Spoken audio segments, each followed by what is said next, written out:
Hello, everyone, and welcome to Talking Development. Today, we're focusing on one of our most precious and often taken for granted resources, water. Water is life. It keeps our families healthy, powers jobs and economies, helps farmers grow food, and supports the ecosystems we all depend on. Yet, for billions of people around the world, access to clean water is still not a given. Millions more live without even the most basic sanitation services. Achieving a world free of poverty on a livable planet will require transforming the way we use and manage water. And that's exactly the goal of the World Bank Group's new water strategy. To help us unpack what this means in practice and why it matters, I'm delighted to be joined by Saroj Kumar Jha, our World Bank Group Director for Water. Saroj, welcome, and thank you so much for being here today. Thank you very much for having me, Anna. I want to start by asking you kind of a scene-setting question, which is, can you give us a sense of what's the state of play for water in today's world? What we are seeing is that as a world, we are losing more than 200 billion cubic meters of water every year, which is enough for meeting the water security needs of about 280 million people. And this is happening as a result of lack of storage, lack of proper water management, increasing demand. So we have a water crisis, but we also have a water management crisis. What I liked about your strategy when I looked at it is you're very clear on the purpose of this strategy, which is water for people, water for food, and water for the planet. But can you just unpack that a little bit? What do we mean by focusing it so specifically on those three parts? Water for people, because as you said in your opening remarks, that we have close to 2 billion people without access to clean water. We have many more billions of people without access to safe sanitation. And unless we ensure universal access to water and sanitation, we won't achieve the health outcomes. We won't achieve the outcomes we want to see. We won't see the human capital that we need to build a strong labor force. So essentially, water for people is about ensuring people have access to water security. The second, water for food, is because more than 70% of total fresh water is used for agriculture. I see. And unless we use that water sustainability, we will not be able to achieve water food security in the countries. At this rate, the way we are using water for irrigation, we cannot feed 10 billion people by 2050. So we really have to fundamentally change in the way water is used for food.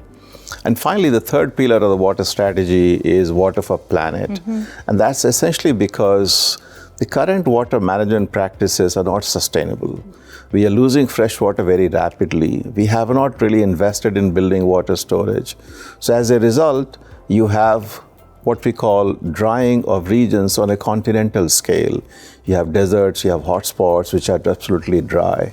And therefore, you have large land masses actually which are absolutely dry. And therefore, water for planet is more about more sustainable water management, but also looking at how do we revive our river systems, river development, basin planning, and protecting our aquifers and water sources. Very good. Thank you so much for that. Now, let me come back to the issue of water and jobs. Jobs is very much our North Star as an institution, as a World Bank Group. And can you help us understand the linkage between water, development in terms of poverty reduction and increasing shared prosperity, but ultimately also what's the link between water and jobs? What we have seen from our data is that more than 1.7 billion jobs are in water-sensitive sectors in the world. So if we don't manage water well, we're going to have a problem with these jobs currently which exist in different sectors of the economy. Becomes a threat to the jobs, yeah. We are increasingly adopting a three-pronged framework for an understanding how water contributes to the job agenda. First, water as the creator of jobs. So irrigation, water infrastructure does create a lot of jobs in many countries. But also water as an enabler for jobs. Water is essential in schools to prevent dropout of schools. Water is essential for preventing gender-based violence that we have known from many countries. And then finally, water as protector of jobs. Floods and drought create massive job losses. And water management can actually help prevent job losses. So therefore, I think water is very central to our job creation agenda. and the World Bank Group engagement as part of this narrative on jobs, we've seen the governments prioritizing water sector engagement. Very clear, I think, both the foundational role of water, but also the risk to jobs if water is not managed better. Very clear. Finally, your strategy is the first to actually have a implementation plan. Congratulations to you and the team on that. What is the significance of this implementation plan? How will it help us reach the targets we have set in the strategy, and how will it help us get faster, more comprehensive, more sustainable results on those big challenges that you have highlighted that the water sector actually faces? So the Water Strategy Implementation Plan builds on World Bank Group's decades of work in water sector. It is built on the knowledge and experiences we have working in so many countries around the world. There are three broad elements of this plan which is different from the way we have worked in the past. First is scalable solutions. If you look at the fiscal year 25 data, World Bank Group support reached 87 million people in the developing countries, which is a very small number compared to size of the challenge. And the billions who are exposed that you talked about. So we really have to find a business model which is very different from what we've done in the past. And this implementation plan is about going to scale. And you go to scale by really standardizing what you've learned from the past and offer those scalable solutions, but also you help countries mobilize capital at scale. Because the World Bank financing alone is not going to be able to help reach that scale. And this is where focus on bringing private sector solutions, private capital, private sector participation will help us to go to scale. Linked to that is the second point, which is on policies and regulations. The water sector is perhaps the most undermanaged, undergoverned, and water is also most undervalued and underpriced resource. There has to be a fundamental shift in how water sector policies are managed and how water sector regulatory practices are adopted in the countries.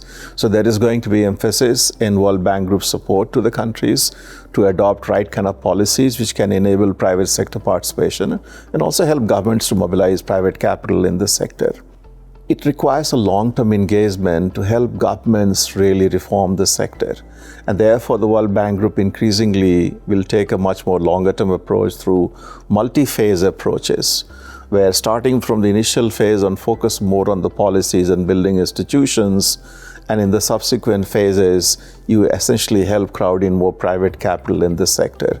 And I think more long-term approaches by the World Bank Group will also give confidence to the private sector to come in and invest.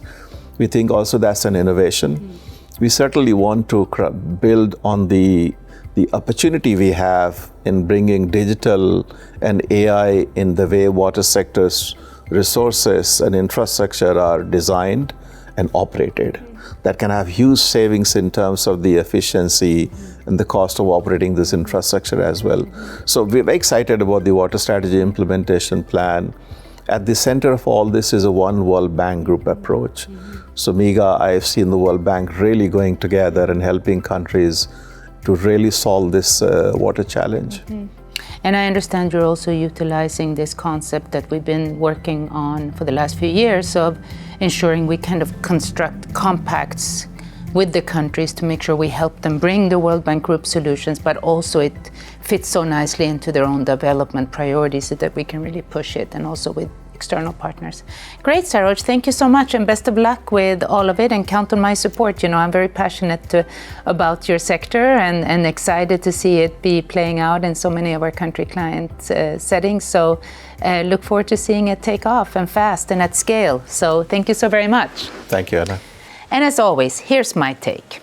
As we discussed today, water is essential to jobs, productivity, and thriving economies, but it's increasingly under strain.